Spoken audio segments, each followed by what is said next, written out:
First of all, welcome to the Master of Science in Digital Marketing program. Even though some of y'all who are taking this course, it's an elective, I think most of the people that are taking the course are in the program, and those of y'all that are taking it as a special student or whatever, you're going to want to get in the program once you hear about it and you take the first set of classes. So now the first thing I want to tell you is it's an entirely online program. Many of the people will not live here. The teachers, we have a number of the courses are taught now by people who work in the field, who are actually working now, doing some of these things that are going on in the digital marketing sphere. With the social media marketing, with content marketing, with the different the mobile is becoming huge, and some of the things are search marketing and B2B and business to consumer, all of that kind of stuff. People that are working in the field, there'll be people teaching these courses who may not live here, and so many of your fellow students won't live here. So one of the first things you have to do in this program, and you'll also need to do it for this class, is you need to get one of these. Now this is a headset with a microphone, and you have two plugs on it, and it's very simple. One goes into your computer where the microphone thing is, and the other goes in where the earphones are. And then you use this. If you have a meeting with 4 or 5 people and you're all on speaker, you get a huge amount of feedback, and this thing really helps for multiple meetings. We're going to do a focus group in this class, and we'll have a number of other meetings that may be one-on-one meetings, and although we can do something that we can Skype through iPads. In fact, I might recommend Skyping through iPads so we can use the computer to do other things in some of these meetings. But it's very important you get a headset. That's the $10 at Walmart. You must have one of these. You do not need a textbook in this course, but you have to have one of these. Now, this is digital marketing research. And digital marketing research is a marketing research class that is a marketing research class, but it's strictly about the substantive areas that we're going to be talking about, strictly have to do with digital marketing. And it's done at the master's level. So I know several of you have had me, several of the people I've seen in the class had me for the undergraduate marketing research class. And this will be nothing like that, other than the fact that we will do a focus group, and I will talk about how to, moderate focus groups and some best practices for that. That will be a repeat of what you did earlier. There will be nothing else really that is repeat. And students who have not had any quant or any stat in a long, long time should not feel at any disadvantage in this course. I assume for most of y'all that you do not remember anything really about stats or quant. Now, if I have somebody who's an expert, you're really an expert. You're somebody who works with data and you're running analyses and you're testing models and stuff like that, this class will still benefit you because we have a lot of one-on-one interactions. We'll be able to talk about some of the stuff you're doing at work, and hopefully I'll be able to interact with you on a level that benefits you as well. But for many of the students who come into this program, the quant is not their specialty, and it's not something that they are used, something that they feel comfortable. Some of y'all may actually have a quant phobia, and hopefully by the end of this course you'll have lost that, or you'll at least understand how to use quant for business decisions. So for us, this course is about making business decisions, making marketing decisions, and using data to make better decisions, and using data to show us that we should go to the left or we should go to the right, and or we should do as Google puts it. They've got this what they call A/B testing, and you can take two different sets of images or information, and you can do the search with, and they'll split it out and they'll tell you which one it gets more clicks. And so you go, they call the A/B testing. So A or B, whether you should do A or B in terms of your marketing efforts, your online marketing efforts, and so there's a lot of different data that is coming in. Many different businesses have a huge amount of data coming in, and the challenge for them a lot of times is what to do with this data. I mean, I can remember when I was a PhD student, the scanner data was originally being kind of compiled in a way that made sense. I mean, I would go up to to the grocery store and I'd buy a bunch of stuff, and they would print out coupons for like chewing tobacco and dog food. And I don't have a dog, and I do not chew tobacco. So, they just weren't able to connect A to B, weren't able to connect all this wonderful data they have. And stores like Kroger and Food City around here, for example, have the value card. The Lowe's and Home Depots and everybody else now has Ace Hardware and CVS and Walgreens. Everybody has this little discount, this little card, and you use it. It's called your customer card or your whatever they call it, but you use that card, and then they know all this information about you, but how well are they doing it? How well are they using the information? Are they able to track the purchases and then the coupons that go with that? They're kind of happy with that. For a marketing entity, and there's some really great commercials out there about marketing. And there was a guy that wanted to know whether his marketing plan was working, and you looked across the table, and it was one of those gypsy soothsayers, fortune tellers, and she is obviously she's used to kind of like reading the person and trying to figure out what it is they want them to say, and she says, "Yes, it's working."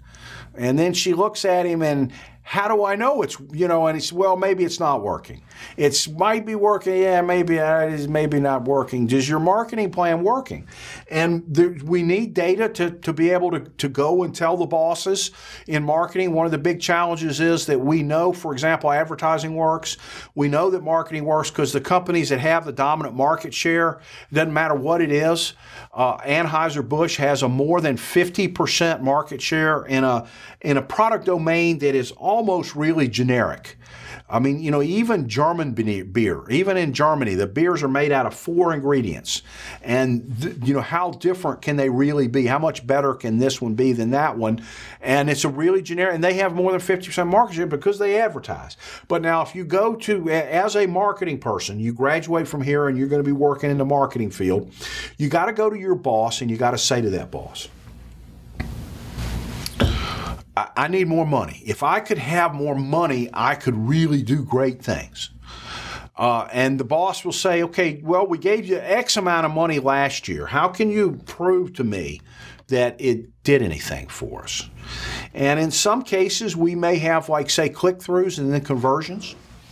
But in many cases, we don't have that. And we don't have that information at our fingertips unless we go out and get it. And then there's a lot of events that are occurring. There are customers that are complaining. There are customers that are talking about us on different boards, that forums and boards relative to our particular type of industry. Customers may be liking us on Facebook. They can't dislike us, I think, which companies love. The likes on Facebook are up. Well, that's a good sign. And then those people that like us, really, they're like walking billboards for our company. That's really great. If you do search marketing, paid search, you get all this great analytical data from Google. Well, you've got to be able to look at that, and you've got to be able to figure out what it means. So the marketing research at an undergraduate level and marketing research that's textbooks that are used at the undergraduate level, they're basically designed for people that are going to work in marketing research firms, or they're going to be on the other side of the table from the marketing research firm. And then, you have a particular issue, and you go in and you talk about what the issue is, and then they design this marketing research effort for that issue. Well, a lot of times in our situation, that's in the digital world, the data is there. We have to figure out what to do with it. We have to use the data. We don't really need, we may be in certain situations, we want to do focus groups, or we want to go out and create some surveys and then incentivize customers, potential customers, to go and take a survey and answer a few questions. We may do some traditional types of marketing research that's, although we'll do it digitally, probably, have the focus group online instead of in a, in a room somewhere. But the type of marketing research that is taught at the undergraduate level and in the textbook, kind of deductive. And a lot of what we need to do for the businesses that we work for, the businesses that y'all work for, knocking down the big bucks, you've got, in order to make a lot of money working for a company, you've got to provide a lot of value to them. With this degree, you're going to be really valuable. You're going to be really valuable, and you're going to be able to help whoever you work for. And there are companies, when we went out and we asked, 10 or 11 different companies to write letters of recommendation, many of the companies said, gosh, I'd like to hire some of the people who learned what you're teaching right now. And it may be that some of y'all who are full-time students, you only go to school full-time, and that you get a job and then you finish. So, but the good thing about this is, because the program's online, even if you get a job and you end up in Bangor, Maine, or the Silicon Valley, or wherever it is, you can still finish your degree. So we're going to be doing a lot of inductive type of things in this class, and I'll be showing you kind of inductive methods, and that's where you're taking a set of data that has come in, and there the data set has come in. It's come in a certain way, and we got to figure out what it means. What does it tell us? And it takes some creativity, and it takes, you have to, I think the people who are right-brained, you may be a lot better at this than you realize. You may be a lot better at doing these kind of quantitative analyses than you realize, because it really takes a good right brain to do this kind of inductive research where the company says, look, here it is, it's all coming in. Whereas in undergraduate marketing research, we don't do it that way. We say, okay, what is it we need to know? And we'll go out and gather the data.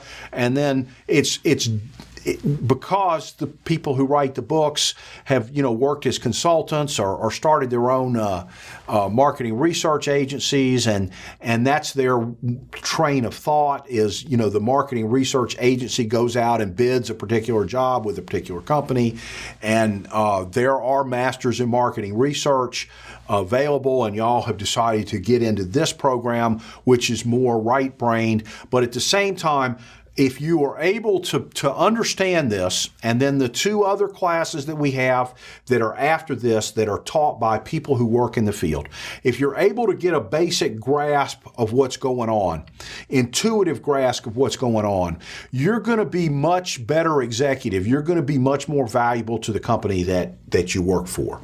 Now, in this course, I'm going to meet with everybody pretty much every week. I think you'll have a couple weeks off for quant assignments where you won't have to meet with me, but most weeks you will meet with me. We have 6 different quant assignments where I'll give you a data set, and there will be a challenge associated with that. In a couple of the later ones, we'll go in and we'll run some statistics and things like that. In a couple of the earlier ones, I want you to kind of look at the data and tell me what you would do with it, or what it means, or what you see. So there'll be some inductive and some deductive type of analyses done, and I will show you. You'll learn the basics of general linear model, not from the what does the computer do standpoint, or the estimates, the main parameter, the beta parameter in a regression equation. For example, the matrix algebra of that is x prime x inverse x prime y. You will not learn I will not be teaching any matrix algebra, and you don't have to know what the computer does, but I want you to have an intuitive feel for what the output means, and then to be able to set up and run the analyses, and then to understand what the output means. So every week, and I have worked on this and thought about it and worked on it, and I have come up with Friday and Sunday. So Friday night, by Friday night at midnight, or 11:30. By Friday night 11:30 every week, you will have, with a couple of exceptions for when we have the major quant assignments, you will have I will put something on the discussion board, and you'll go into the discussion board. For those of y'all new to D2L, some of y'all may not have ever you may be predate the Blackboard era. Others of you, D2L is pretty much like Blackboard. It's a course management system. It's where everything is. It's, all your work is going to be put in there. So you'll go into D2L on the discussion board, and then you will post a discussion, and somebody will reply to that discussion, and then and somebody will reply. So Friday night you have to have posted your discussion, and by Sunday night at 11:30 you have to make a reply. You have to read somebody else's comment and make a reply. I would honestly be happy if everybody would just agree to read everybody else's comments, and then we would be we would kind of be done with. I would be happy, but in order to force you to read at least one other person, what at least one other person wrote, and then you will make a reply to that by Sunday, and then the following week, Monday through Thursday, you'll need to meet with me for 15 minutes. And we'll meet electronically with the headset that I showed you earlier, and I will ask you some questions and talk to you about may talk to you if you're working professional, some of the things that are going on in your life. If you're a full-time student, I will, put you in a situation and pose certain questions and ask you kind of what is the meaning of this, or what do you see here and what do you see there. And so we'll have a 15-minute one-on-one meeting, each student with me, during the week from Monday through Thursday. And it will be about the assignment for the previous week. And then by the next Friday, you'll have a new discussion board posting that you have to make. The projects, the quant projects, the 6 quant projects are all set up in the Dropbox. And in the first one, I want to teach you how to organize data, load it into a statistical package and things, and that type of thing. For those of y'all who live in Johnson City and can come here to the computer lab, the computer labs here, we have SPSS, and you can probably use it here. But the rest of you will need to purchase the SPSS package for students. And you don't need any of the add-ons or extra stuff, but usually it's now a download. And so you'll need the SPSS software package for students. And I want to say it's about $49. They will require you to have like a student ID and stuff like that. They'll be checking for stuff like that. They'll want you to verify that you're a student. And you may have to put in like your E-number or something like that in order to get the student version of that. I think the next level, it goes up to like $200 or $400 for this package. So so you will do that, do the assignments. I have designed the course so it's a little bit of a problem for me grading, because in an undergraduate class, I need to have a kind of normal distribution of grades, and I have to have tests because the students don't do as well as the tests as they do on the assignments and everything. But in this class, if you will meet, do your 15 minutes every week, talk with me and do the assignments. The course is really designed so that if you do what you're supposed to, you will get an A and you will learn a lot. And if everybody in the course gets an A, but they all learn a lot, I am perfectly happy. You'll have to miss assignments or dog the assignments or start dogging some of the, I won't give you 100 on every write-up, but you'll have to really dog some of the write-ups. You'll have to miss replies and stuff like that to get a lower grade than that, to get a poor grade. And I don't think that's going to happen. I've seen the list of students that are in the class, and I'm expecting to have some really good students. I'm expecting to have a really good semester. I'm expecting to really enjoy teaching y'all, and I'm expecting that by the time y'all get done, those of y'all who know nothing or even perhaps have a fear of quant and statistics will overcome that fear and be ready to go. And everybody will learn and be ready for the next two quantitative courses, the business analytics course and the big data course that come in the following semester. I'm really happy to have y'all in the program, and I can't wait to teach this course.